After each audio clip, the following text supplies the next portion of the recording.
Golf golf ക്ലബിൻ്റെ ഉള്ളിലെ ഈ ഹരിതാഭ ഒരു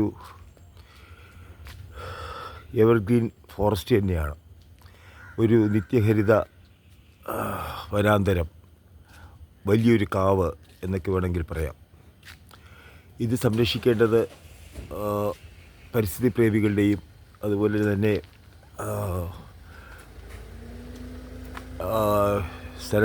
സ്ഥലവാസികളുടെയൊക്കെ ആവശ്യമാണ്. ഇത് ഇപ്പോൾ സംരക്ഷിക്കപ്പെടുന്നുണ്ടെന്ന് ചോദിച്ചാൽ ഇത് പ്രകൃതി തന്നെ സംരക്ഷിക്കുന്നുണ്ട്. ഇവിടേക്ക് പല ജോലിക്കാരികളും ചപ്പുചവറുകളൊക്കെ വരിയിടുകയും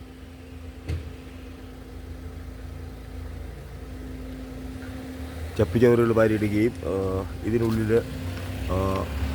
ഇതിനുള്ളിൽ പ്ലാസ്റ്റിക് നിക്ഷേപങ്ങളും അങ്ങനെയൊക്കെ ഉള്ള കാര്യങ്ങൾ വരിയിടുകയും ചെയ്യും. എത്ര പറഞ്ഞാലും മനസ്സിലാക്കാത്ത ചില അഹങ്കാരികളായ വീട്ടു ജോലിക്കാരികൾ ഇത് ഇങ്ങനെ ചെയ്യുന്നത്.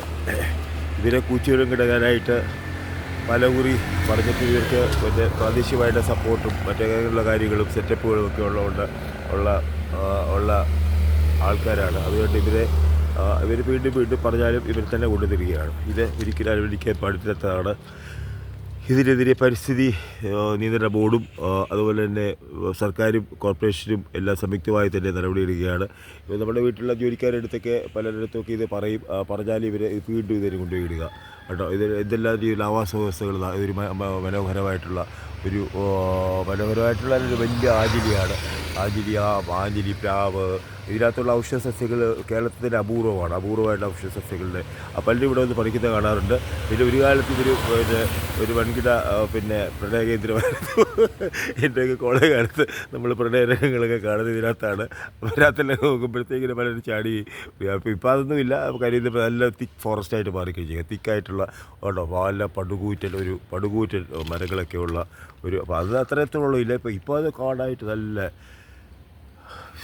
ബിരേന്ദ്ര സാറ് പാടിയ കാട്ടിൽ നിലാവുണ്ട് നട്ടുച്ച നേരവും, രാത്രിയിൽ സൂര്യൻ്റെ തേരും തെളിച്ചവും, കാടിനു ഞാൻ എന്തു പേരിടേണ്ടു, കാട്ടിലെ കൂട്ടുകാർക്കെന്തു ഞാൻ പേരിടേണ്ടു, കാടവിട മക്കളെ മേടവിട മക്കളെ, കാട്ടുപൂഞ്ചോലയുടെ കുളിരവിട മക്കളെ, കാട്ടിൽ കുളിർക്കുന്ന കുട്ടനാടൻ എൻ്റെ മക്കളെ എന്ന് പണിക്കർ സാറും KP നിക്കർ സാറും ഒക്കെ പാടിയിട്ടുണ്ട്. അങ്ങനെയുള്ള ഒരു നിബിഡമായ കാടാണ് വനപർവ്വം.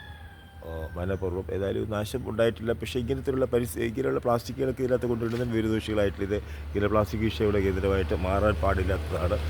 സർക്കാർ ഈ തെങ്ങ് തൈകൾ ഞാനൊരിക്കൽ നമ്മുടെ കപ്പത്തേക്കയുടെ തൈ കൊണ്ടുവന്നിരിപ്പോൾ അത് അവരുടെ അനുമതിയോട് കൂടി നമ്മുടെ കപ്പത്തേക്കാന്ന് പറഞ്ഞിട്ട് തിരിച്ചെടുക്കണം. ചിലപ്പോൾ തരും, അല്ലെങ്കിൽ വഴക്കിനൊന്നും പോകുന്നില്ല, തരാൻ സാധ്യതയുണ്ട്. നല്ല രസകരമായിട്ടുള്ള ഡീപ്പ് ഫോറസ്റ്റ് അതിഗംഭീരമായിട്ടുള്ള നിഗൂഢവനം. കാടിന് ഞാൻ എന്തു പേരിടേണ്ടു, കാട്ടിലെ കൂട്ടുകാർക്കെന്തു ഞാൻ പേരിടേണ്ടു, കാട്ടിൽ നിലാവുണ്ട് നട്ടുച്ച നേരവും, രാത്രിയിൽ സൂര്യൻ്റെ തേരും തെളിച്ചവും, കാടവിട മക്കളെ മേടിവിട മക്കളെ, കാട്ടിൽ പുൽച്ചോളയിൽ വിടവൻ്റെ മക്കളെ. വിടമാണ് അധ്യാത്മ കേന്ദ്രം. കറുത്ത കാട് മനുഷ്യരാദ്യം പിറന്നുവിടുന്ന സാക്ഷാൽ മഹാകവി വയലാർ രാമവർമ്മ പറഞ്ഞ ഈ വനാന്തരത്തിന് എൻ്റെ വിപ്ലവാഭിവാദ്യങ്ങൾ, ധന്യാഭിവാദ്യങ്ങൾ. ലാൽ സലാം.